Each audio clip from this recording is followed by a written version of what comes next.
Part 1. The Vulnerable Girl. The morning sun was just coming up over the city when Maya woke up on the cold concrete. She pulled her thin jacket tighter around her shoulders and looked around the empty alley where she had spent another sleepless night. This had become her life for the past 8 months, ever since she turned 19 and had to leave the foster home that had been her shelter for 3 years. Maya never thought her life would turn out this way. Just 2 years ago, she was a regular teenager going to high school, dreaming about college and a better future. She had plans to become a teacher and help kids who came from difficult backgrounds, just like her. But life has a way of changing course when you least expect it. The foster care system had been her home since she was 12 years old. Her parents had died in a car accident when she was young, and she had no other family to take her in. She moved from one foster home to another, never really feeling like she belonged anywhere. Some families were kind, others were not so much. But she always held on to hope that things would get better when she became an adult. When Maya turned 18, she was still in her last foster home with the Johnson family. They were good people who genuinely cared about her, and she was allowed to stay with them until she finished high school. Mrs. Johnson had even helped her apply for college and fill out financial aid forms. Everything seemed to be falling into place. But then disaster struck. Mr. Johnson lost his job at the factory where he had worked for 15 years. The family was struggling to pay their own bills, and they could no longer afford to support Maya. They felt terrible about it, but they had no choice. The state assistance for foster children ended when she turned 19, and there was no more help available. Maya tried to make it on her own. She got a job at a fast food restaurant, but the pay was barely enough to cover rent for even the smallest apartment. She stayed in a cheap motel for a few weeks, but her money ran out quickly. She had no credit history, no references, and no one to co-sign a lease for her. Landlords would take one look at her situation and turn her away. Her first night she spent on the street was the scariest night of her life. She found a spot behind a grocery store, thinking it would be safe and hidden. But she barely slept, jumping at every sound and constantly looking over her shoulder. She kept telling herself it was temporary, that she would figure something out soon. Days turned into weeks and weeks turned into months. Maya learned the hard way which places were safe to sleep and which ones to avoid. She discovered that the library was a good place to spend the day, where she could use the bathroom and clean up a little.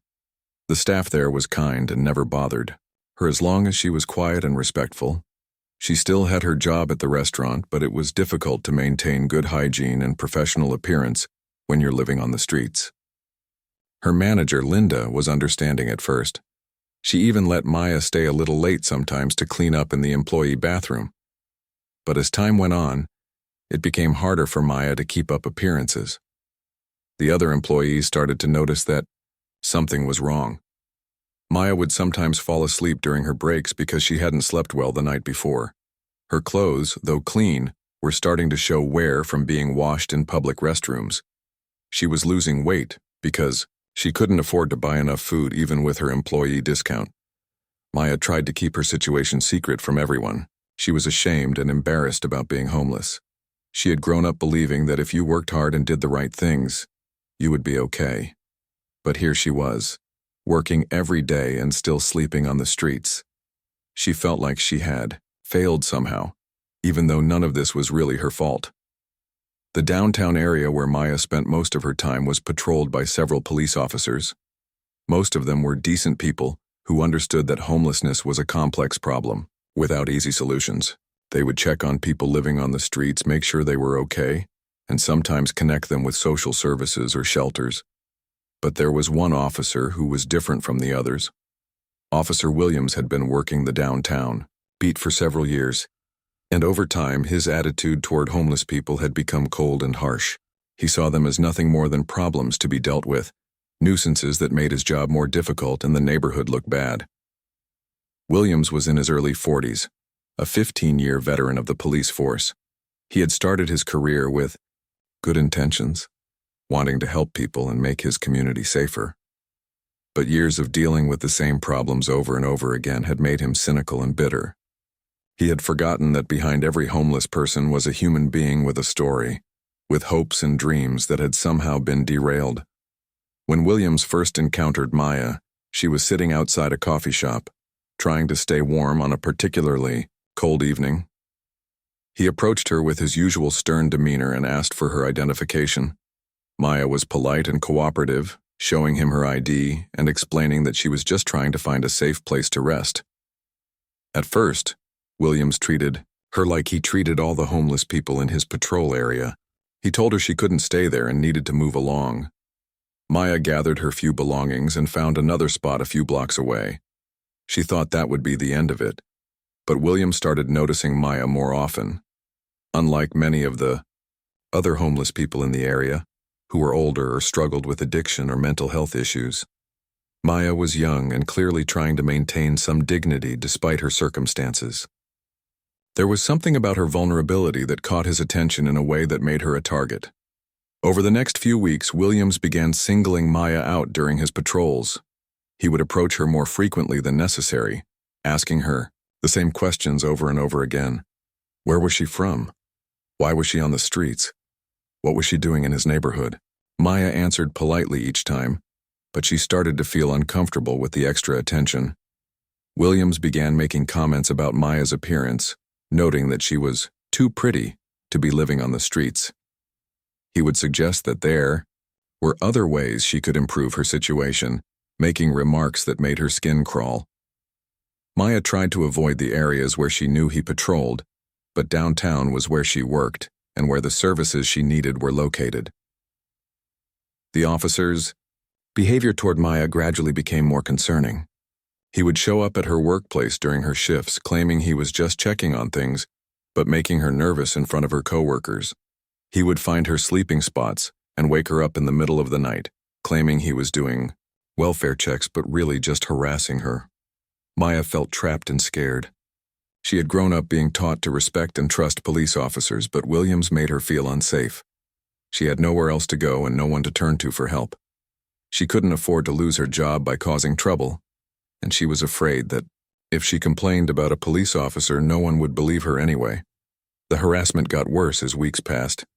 Williams would confiscate Maya's belongings, claiming they were evidence of some minor violation, and then never return them.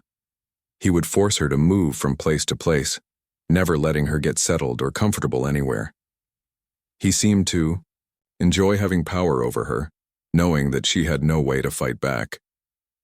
Maya's mental health began to suffer under the constant stress and fear. She was already dealing with the trauma of homelessness, the daily struggle to meet her basic needs, and the shame of her situation. Now she had to add the fear of being targeted and harassed by someone who was supposed to protect her. She started having trouble sleeping, even when she found relatively safe places to rest. She would lie awake, listening for footsteps, afraid that Williams might show up at any moment. During the day, she found herself constantly looking over her shoulder, jumping at shadows and sounds that reminded her of his presence. The worst part was feeling completely alone and powerless. Maya had always been a strong person who tried to solve her own problems, but this situation was beyond anything she could handle on her own. She felt like she was drowning, and there was no one around to throw her a lifeline. Maya's situation represents the harsh reality faced by many young people who age out of the foster care system without adequate support. She was not lazy or unwilling to work. She was not addicted to drugs or alcohol. She was simply a young woman who had been dealt a difficult hand in life and was trying her best to survive with dignity in an unforgiving world. The system that was supposed to help her transition to independent adult life had failed her. The job she worked hard at every day didn't pay enough to lift her out of homelessness. And now, the very people who were supposed to protect her were making her life even more difficult and dangerous. But Maya's story was far from over. Sometimes when things seem darkest and most hopeless, help can come from the most unexpected places. Sometimes all it takes is one person with the courage and compassion to step up and say that what's happening is not right. Maya didn't know it yet, but her life was about to change in ways she never could have imagined. Part 2. An Unexpected Witness. The cool evening air of downtown Los Angeles carried the usual sounds of traffic and city life as Dwayne Johnson stepped out of his black SUV. It was nearly 11 o'clock at night, and most people would be heading home or settling in for the evening. But for Dwayne, this was just another working night in his busy schedule. He had been filming scenes for his upcoming action movie since early morning, and the director had called for a break while they set up for the final shots of the day. The movie was being filmed in various locations around downtown LA, and tonight they were working near the old theater district where many of the city's homeless population gathered. Dwayne stretched his large frame and looked around the street. Even at this late hour, the area was alive with activity. Food trucks were serving late-night meals, a few shops were still open, and people were walking around enjoying the nightlife. But he also noticed the other side of the city that many people tried to ignore, the men and women who had made the streets their home. This wasn't Dwayne's first time filming in downtown LA. Over the years, he had done several projects in the area and had always been struck by the number of homeless people living in the shadows of the big city. It bothered him to see people struggling while just a few blocks away, millions of dollars were being spent on entertainment and luxury.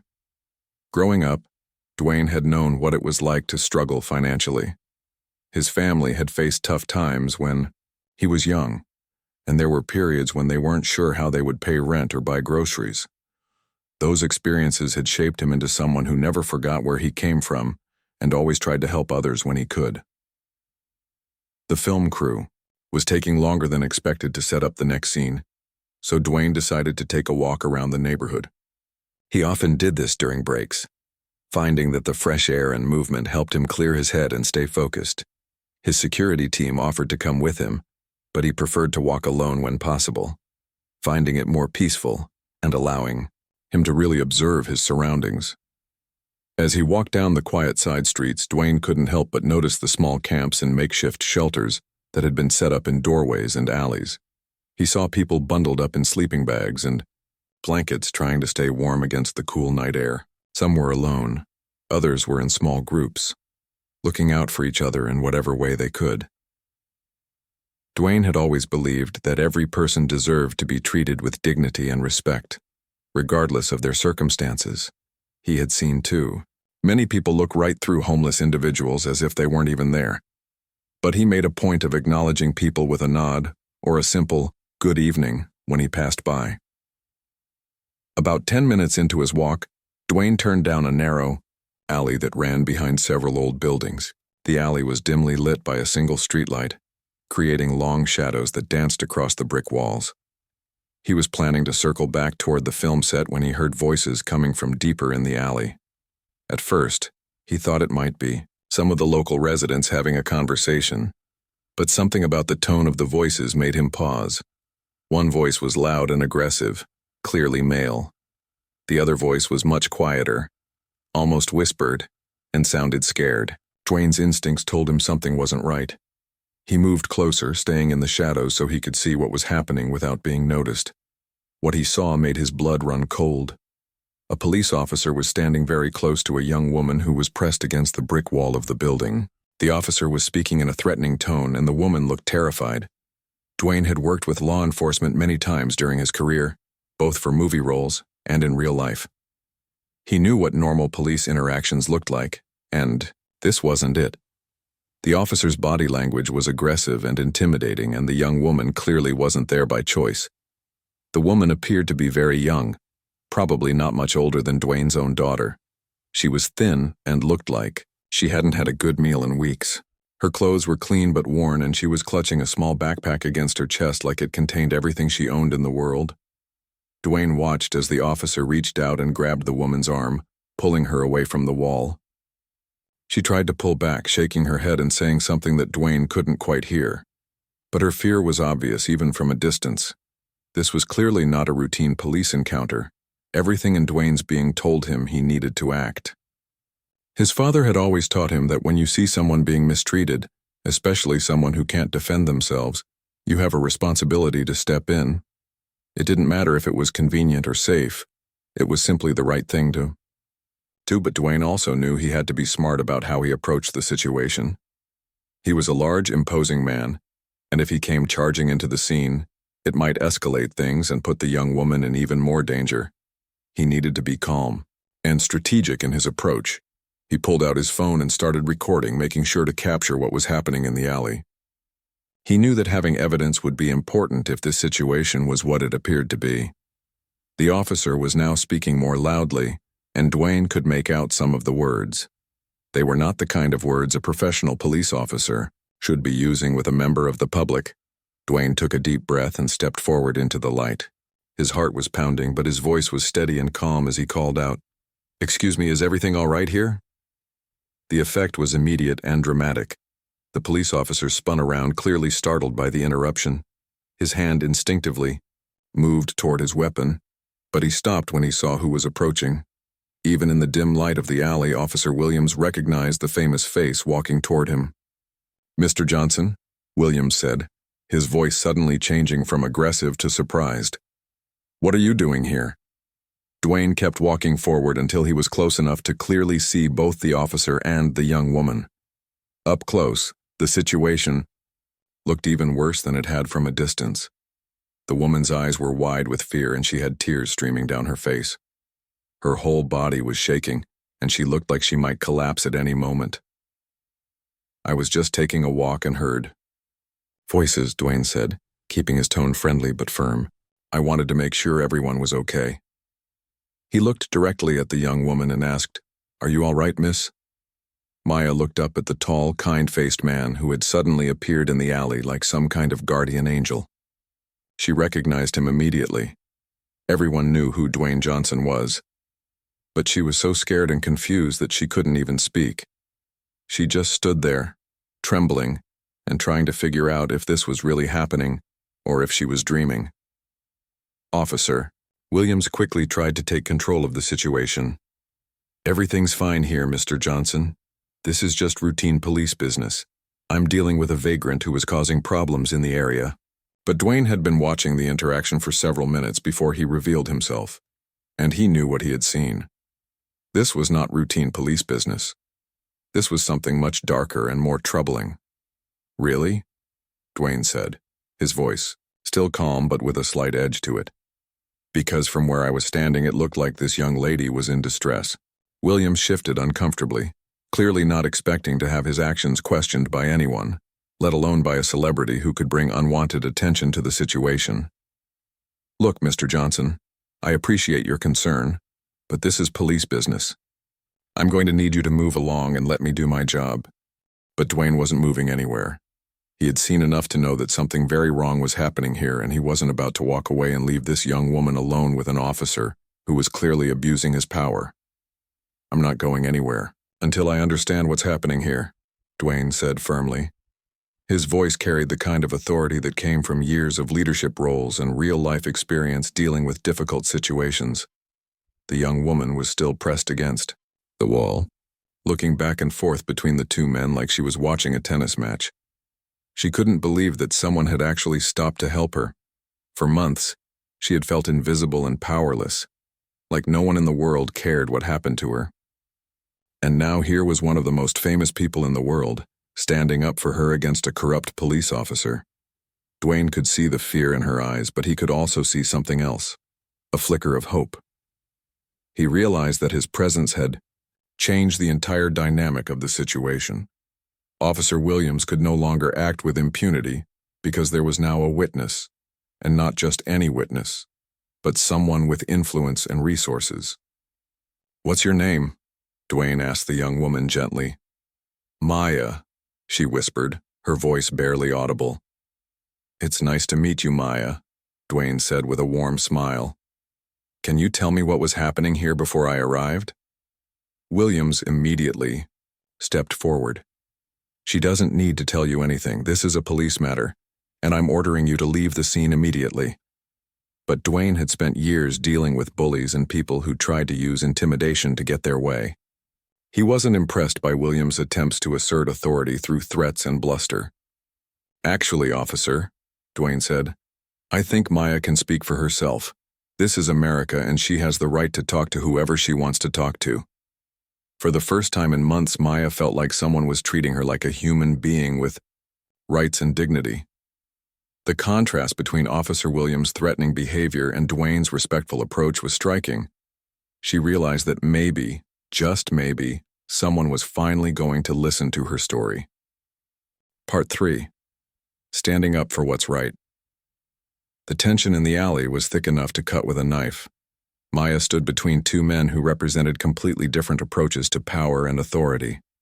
On one side was Officer Williams, who had been using his badge to intimidate and control her for weeks. On the other side was Dwayne Johnson, who had stepped into this dangerous situation simply because he believed it was the right thing to do. Dwayne could see that Maya was struggling to find her voice. Months of harassment and fear had beaten down her confidence, and she was clearly afraid of what might happen if she spoke up against a police officer.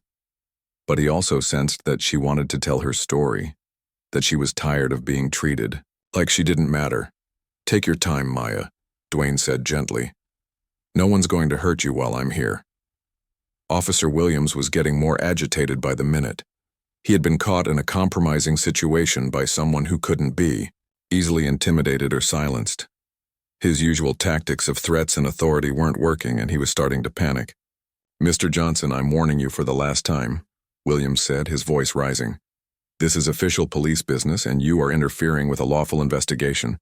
If you don't leave immediately, I'll have to place you under arrest." Dwayne had dealt with bullies his entire life. Growing up, he had been a big kid who often stood up for smaller children who were being picked on. Later in his wrestling career and in Hollywood, he had encountered people who tried to use their position or influence to intimidate others. He had learned that the best way to deal with bullies was to stand firm and not back down.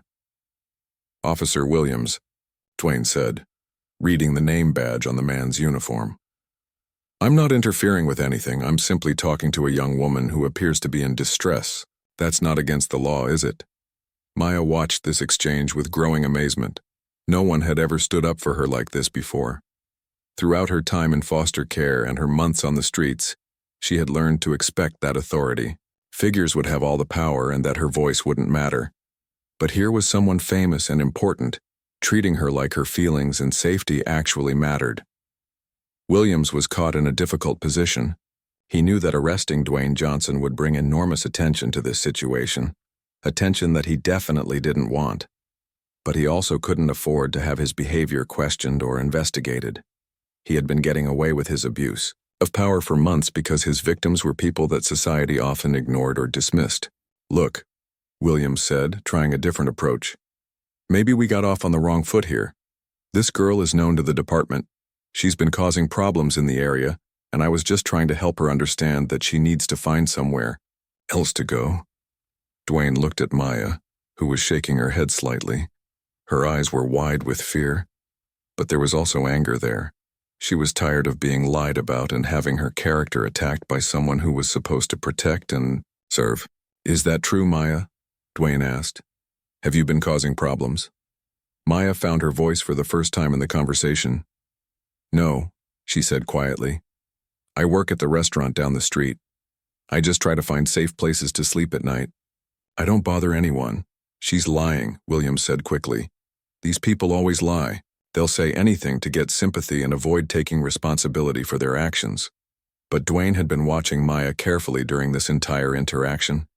He had spent years learning to read people, both in his entertainment career and in business. Maya's body language, her tone of voice, her reactions, everything about her suggested that she was telling the truth. She was scared, but she wasn't deceptive. Williams, on the other hand, was showing all the signs of someone who was lying and trying to cover up wrongdoing. His story didn't make sense. His behavior was inappropriate for a professional police officer, and he was far too eager to discredit Maya without providing any evidence of her supposed wrongdoing. "Officer Williams," Dwayne said, "if Maya has been causing problems, surely you have some documentation of that. Police reports, witness, complaints, something official?" Williams stuttered for a moment. "Well, not everything gets formally documented. Sometimes we handle things informally to help people avoid having criminal records." Dwayne wasn't buying it. He had worked with law enforcement consultants on several movie projects, and he knew how police procedures were supposed to work. What Williams was describing wasn't standard operating procedure. It was the behavior of someone who was operating outside the law. "Maya," Dwayne said, turning back to the young woman, How long has Officer Williams been bothering you? Maya hesitated, glancing nervously at Williams. The officer's face was getting red with anger, and she could see that he was furious about having his authority questioned. She was afraid of what he might do to her later if she spoke up now. But something about Dwayne's presence gave her courage. He had already put himself at risk by getting involved in this situation. The least she could do was tell the truth about what had been happening to her. About 2 months, Maya said, her voice getting stronger. He keeps following me around, taking my things, making me move from place to place. He says things that make me uncomfortable and acts like he owns me or something. Williams exploded. That's a complete lie. I have never done anything inappropriate. I've been nothing but professional in all my interactions with this individual. But even as he denied Maya's accusations, Williams was proving her point. He was calling her this individual instead of using her name, treating her like an object rather than a person. His aggressive reaction to being questioned was also telling. A professional officer who had nothing to hide would have handled this situation very differently. Dwayne pulled out his phone and started recording the conversation. Officer Williams, you won't mind if I document this interaction, will you? After all, if everything is above board, you should have nothing to worry about. The sight of the camera made Williams even more agitated. You can't record me without my permission. That's illegal. Actually, Dwayne said calmly, we're in a public place, and as a public servant performing your duties, you have no expectation of privacy. I have every right to record this interaction. Dwayne had learned about his rights regarding recording police interactions after several incidents involving his friends and family members. He knew that transparency and documentation were often the only protection citizens had against abuse of power. Williams realized that the situation was spiraling out of his control. He had gone from having complete power over a vulnerable young woman to being questioned and recorded by one of the most recognizable people in the world. Everything he had been doing in the shadows was now being brought into the light. You know what? Williams said. This isn't worth the hassle. I've got better things to do than deal with some bleeding heart celebrity who doesn't understand how the real world works. He started to walk away, but Dwayne called after him. Officer Williams, I think we should get your supervisor down here to discuss this situation. Williams stopped dead in his tracks. The last thing he wanted was to have to explain his behavior to his superiors. That's not necessary. Like I said, I've got other duties to attend to. I think it is necessary, Dwayne said firmly. Maya has made some serious accusations about your conduct, and I've witnessed behavior that concerns me. I think your department should be aware of what's happening. Dwayne pulled out his phone and dialed 911.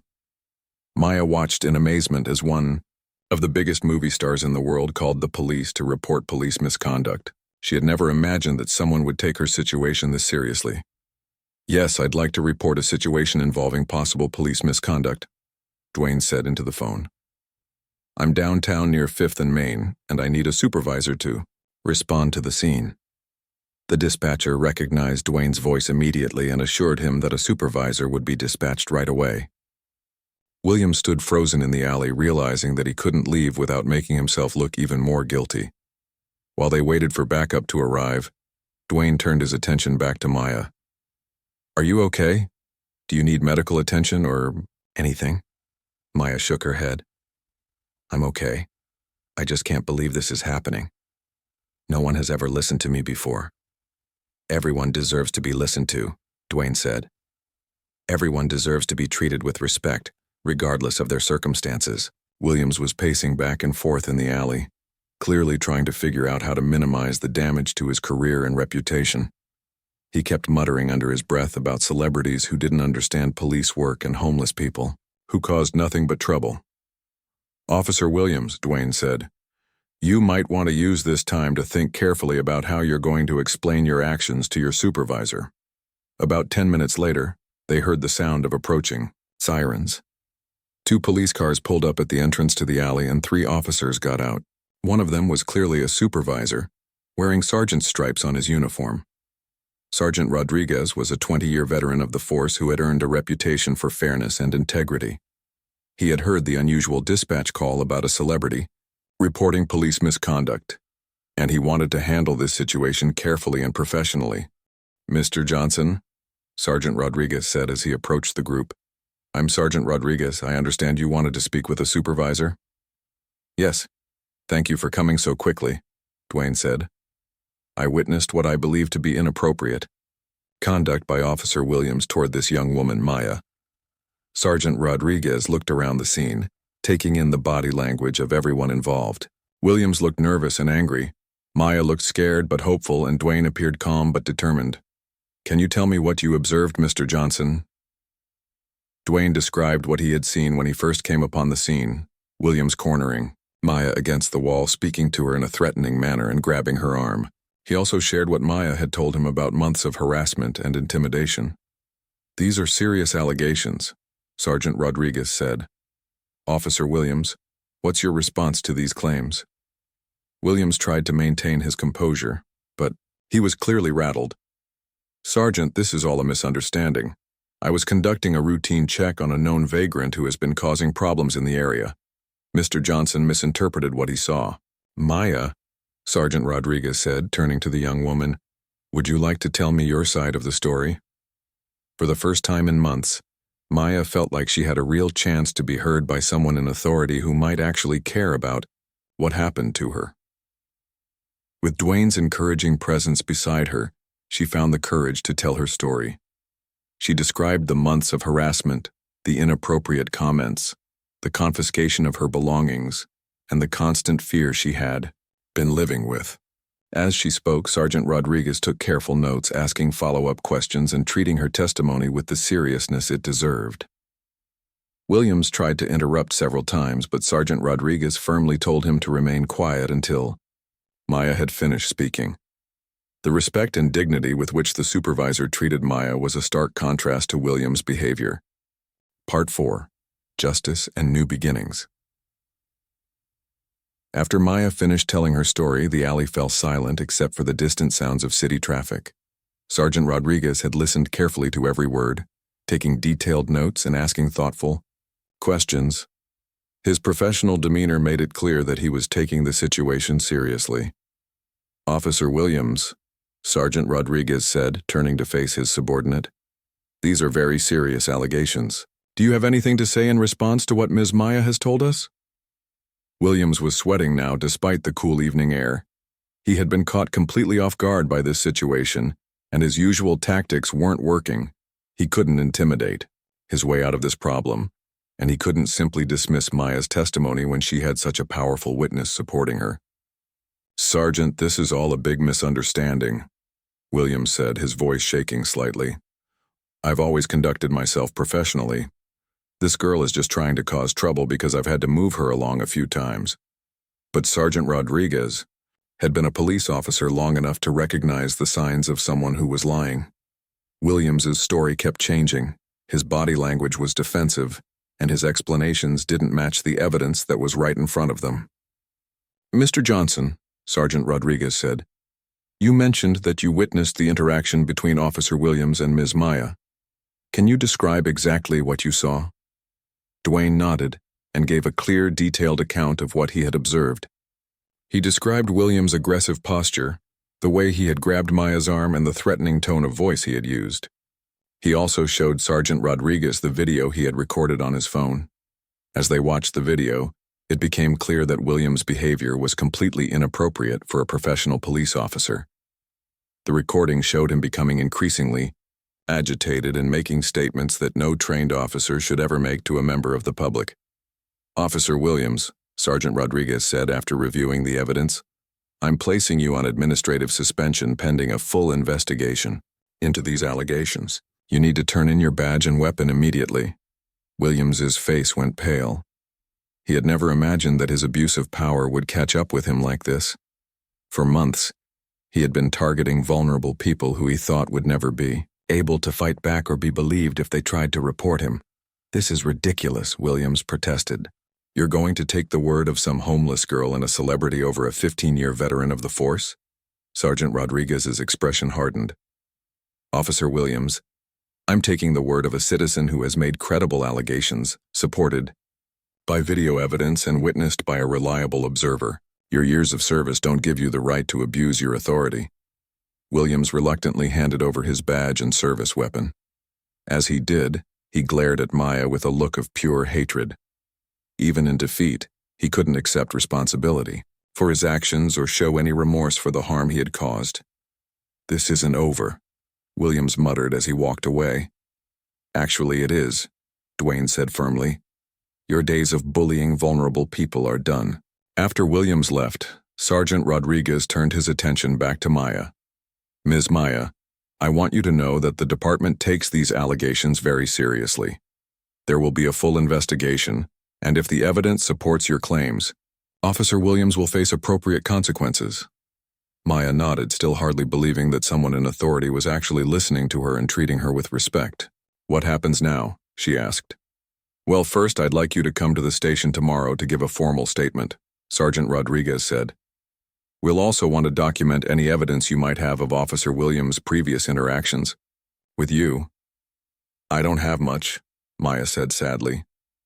"He took most of my things over the past few months." "That's okay," Sergeant Rodriguez assured her. "Your testimony is the most important piece of evidence we have. We'll also be investigating whether there are other victims who have been treated similarly." Dwayne had been listening to this conversation with growing concern. He realized that Maya was still in a very vulnerable position. Even with Williams suspended, she was still homeless and had nowhere safe to go. "Sergeant Rodriguez," Dwayne said, "I'm concerned about Maya's safety and well-being. She needs a safe place to stay while this investigation is going on." "You're right," the sergeant agreed. "Ms. Maya, are there any family members or friends you could stay with temporarily?" Maya shook her head. "I don't have anyone. That's how I ended up on the streets in the first place." Dwayne made a decision that would change Maya's life forever. "Maya, I'd like to help you get back on your feet. I know people who work with organizations that help homeless individuals find housing and employment. Would you be interested in that kind of assistance?"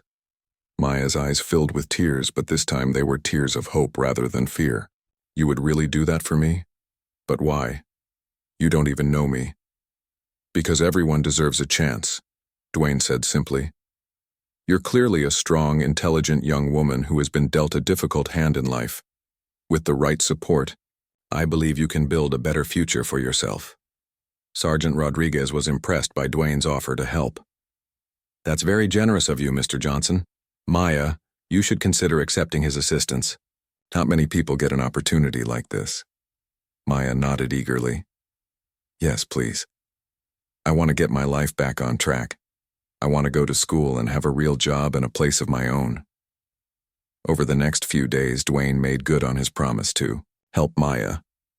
He connected her with a social worker who specialized in helping young adults transition out of homelessness. Through his contacts, he arranged for Maya to stay in a transitional housing program that provided safe, temporary accommodation while she worked on building a stable life. The investigation into Officer Williams's conduct moved quickly. When word got out about the case, several other homeless individuals came forward with similar stories of harassment and abuse. It became clear that Williams had been targeting vulnerable people for months, using his position of authority to intimidate and control them. Maya's courage in speaking up had given others the strength to share their own experiences. Together, their testimonies painted a clear picture of systematic abuse that could no longer be ignored or covered up. Meanwhile, Maya was making remarkable progress in rebuilding her life. The social worker helped her apply for financial aid and enroll in community college classes. She was able to return to her job at the restaurant, and with stable housing, she could focus on her work and her studies without constantly worrying about where she would sleep each night. Dwayne stayed in touch with Maya throughout this process, checking on her progress and offering encouragement. He was amazed by her resilience and determination. Despite everything she had been through, she remained optimistic about the future and grateful for the opportunity to start over. 3 months after that night in the alley, Officer Williams was formally terminated from the police department. He also faced criminal charges for abuse of power, intimidation, and harassment. The case made headlines not just locally but nationally, highlighting the vulnerability of homeless individuals and the importance of police accountability. Maya testified at Williams's disciplinary hearing, speaking clearly and confidently about her experiences. The scared, trembling young woman from the alley had been replaced by someone who had found her voice and her strength. "I'm not looking for revenge," Maya told the hearing panel. "I just want to make sure that no one else has to go through what I went through. People who are homeless are still people, and they deserve to be treated with dignity and respect." The hearing panel was moved by Maya's testimony and impressed by her grace under pressure.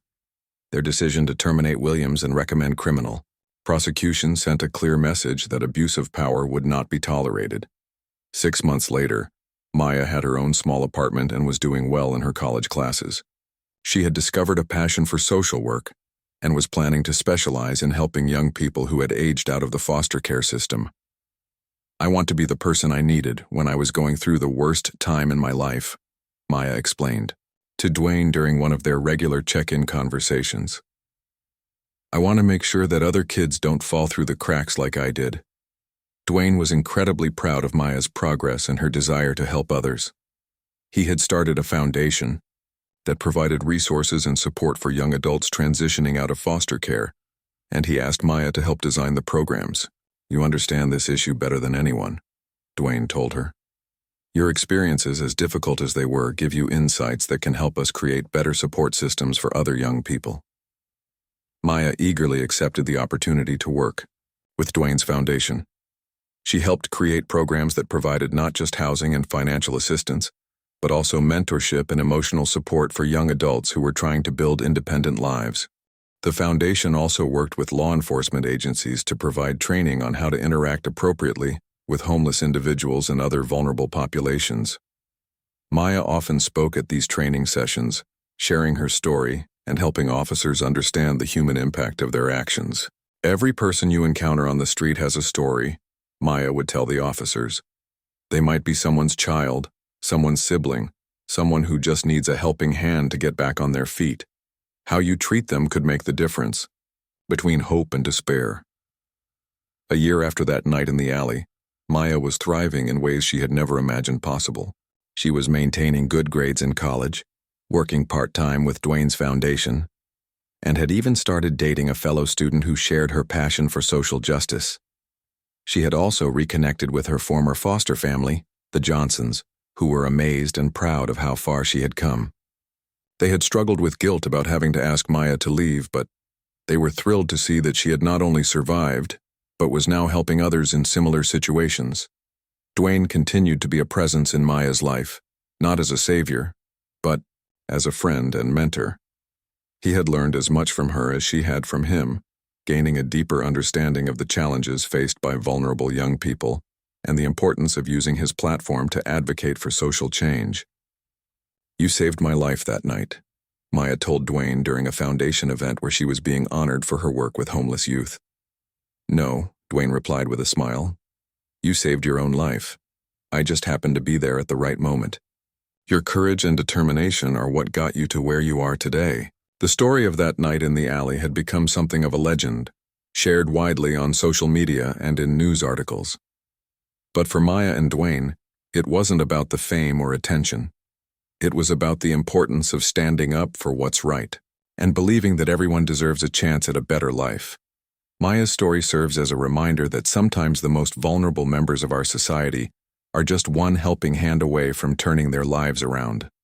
It also shows that when people with privilege and influence choose to use their power to help others, they can create ripple effects that extend far beyond a single act of kindness.